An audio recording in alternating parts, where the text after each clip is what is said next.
Eu sei que é preciso vencer, eu sei que é preciso brigar, eu sei que é preciso morrer, eu sei que é preciso matar. Olá, ouvintes do podcast. Aqui quem está falando são os alunos de audiovisual. Meu nome é Lucas. Oi, eu sou Mari. Alô, eu sou a Laura. E vamos falar hoje sobre o cinema novo, mais específico sobre o filme O Desafio. Assim passei os tempos que me deram pra viver.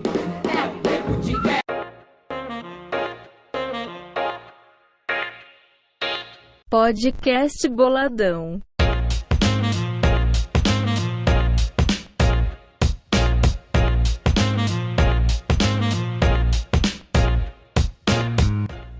E aí, galera, para começar esse podcast, eu vou dar uma introduzida para vocês sobre o cinema novo e o seu contexto histórico. O cinema novo surgiu na década de 60 e prolonga até a década de 70. Seu principal objetivo é se opor à produção hollywoodiana, que estava cada vez mais tomando conta da cultura do país. Então é isso que surge a proposta de fazer filmes que tenham como foco narrativo a cultura do país, tentando explicar nos filmes os problemas sociais e humanos da época. As suas principais influências são a Nouvelle Vague e o neorrealismo italiano. Lembrando, o cinema novo foi de suma importância para a indústria cinematográfica do país, levando à criação da Embrafilme. O momento do cinema novo levou os cinemas brasileiros a serem reconhecidos internacionalmente. Inclusive, em uma entrevista, o diretor Martin Scorsese, isso já é um pouco mais recente, revelou guardar um pôster dos filmes de Glauber Rocha.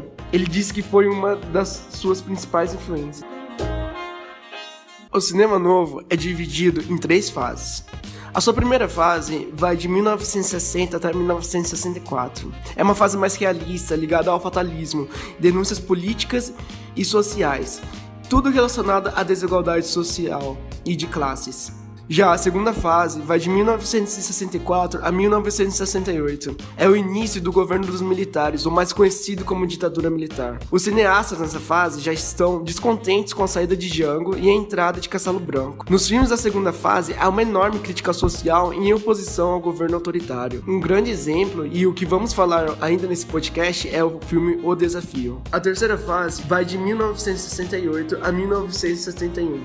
Conhecida como tropicalismo, e a última fase do cinema novo é de grande influência para a fase seguinte, o cinema marginal. Além disso, faz crítica à sociedade em si, retratando muito bem a população daquele período. O diretor do filme O Desafio é o Paulo César Saraceni. Ele foi um roteirista, produtor de cinema, ator e cineasta brasileiro. Nasceu em 5 de novembro de 1932, no Rio de Janeiro, e faleceu aos 79 anos por um AVC. Dirigiu 12 longas-metragens e um curta, sendo esses Porto das Caixas, Integração Racial, O Desafio, Capitu, A Casa Assassinada, entre outros, além de publicar um livro em 1993, chamado Por Dentro do Cinema Novo, Minha Viagem. O filme Desafio, de 1965, retrata a vida do protagonista Marcelo e sua angústia com a situação política do país naquele momento, enquanto seu relacionamento com uma mulher casada passa por conflitos.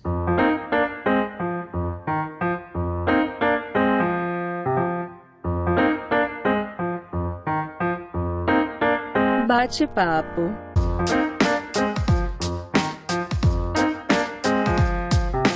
Bom, o que vocês acharam do filme? Eu achei legal a parte sobre a crítica social que, tipo, o filme trata, sabe? Sobre toda a questão política que o cinema novo vai tratando e, tipo, sobre uma tensão política que eles realmente vivem e que é bem retratado no filme através da história dos personagens. Você vê o conflito entre classes entre um e outro, né? Tipo, o Marcelo, que é o protagonista, ele é um cara de esquerda, né? Ele trabalha no jornal. E a amante dele também é de esquerda, mas com quem ela é casada é um cara totalmente de direita. Sim. E ela é da burguesia, né? É que era um mundo também bipolar na época, né? Aquela separação de direita e esquerda. E tinha Tava muito forte. acabado de acontecer o golpe, né? Sim. Com o Django. Sim, no ditadura. filme também tem várias referências, né? Tipo, políticas e tudo mais. Até o quadro Guernica, que eu acho bem posicionado, que eu achei legal. Tem uma cena que foca bem. Sim. Tem outras imagens de Cássio jornais. faz crítica, né, ao autoritarismo, né? Uhum. Mas tem um teor também marxista, né, no filme, somente com a parte que aparece a música Voz do Povo, né? que é referente aos trabalhadores, uma classe injustiçada. O filme ele é repleto de referência, tipo, conforme você vai pegando, até às vezes meio complicado de acompanhar a quantidade de... Tipo, realmente te coloca numa tensão política, porque você tá vendo as coisas que os personagens vão falando, você vai vendo, tipo, a história que o filme vai tomando e a quantidade de referências, seja nas músicas, nas falas dos personagens, ou até nas imagens, em outros planos que você tem que estar atento pra pegar, e também conhecer um pouco de história pra receber essas referências. O que vocês acharam do conflito pessoal do personagem, com aquilo dele não conseguir escrever um livro, com aquilo dele não tá bem para um relacionamento, ainda mais com uma mulher que não é da mesma classe que ele, e a situação política do país, tá? Tipo, é bem conflituoso, né? Ele com o país, Sim. O país com ele. Acho que tem toda uma simbologia, né, do personagem, com o ambiente que ele está.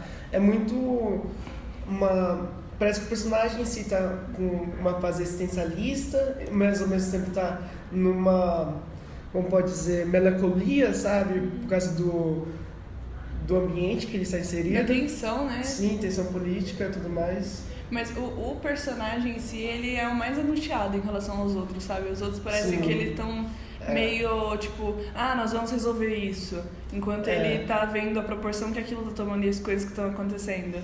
Tipo, ele realmente parece estar sentindo as coisas, enquanto os outros estão meio afastados dessa tensão. Tudo bem que ele tem momentos que a melancolia dele é exacerbada. Tipo, eu acho que até, tipo, uma forma de mostrar, sabe? Tipo, uma intensidade maior.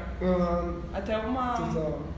Dele tá tão melancólico em relação a tudo. Mas parece também que ele acaba influenciando a protagonista, a amante dele, né? Porque no começo do filme parece que ela tá, assim, meio que não ligando, assim, pelos fatores políticos, mas depois, ao decorrer do filme, quando ela tá com o marido dela, ela começa a ter uma discussão de política lá, né? Então ela acaba se transformando, eu acho.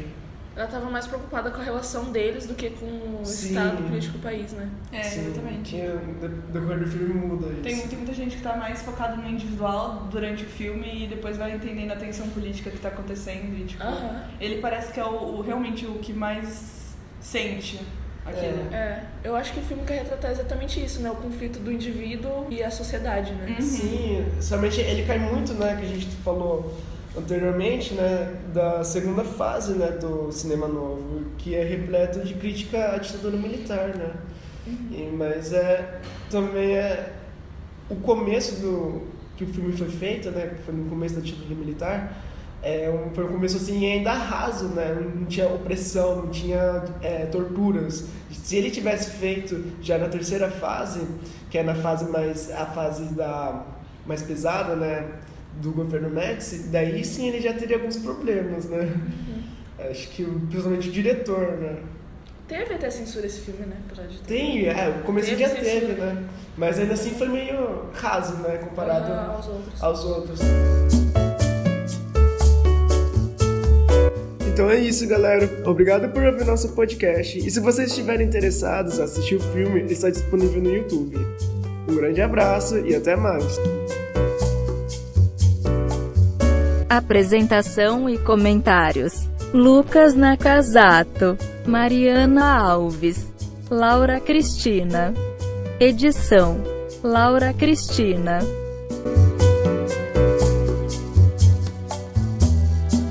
UFMS Audiovisual 2019.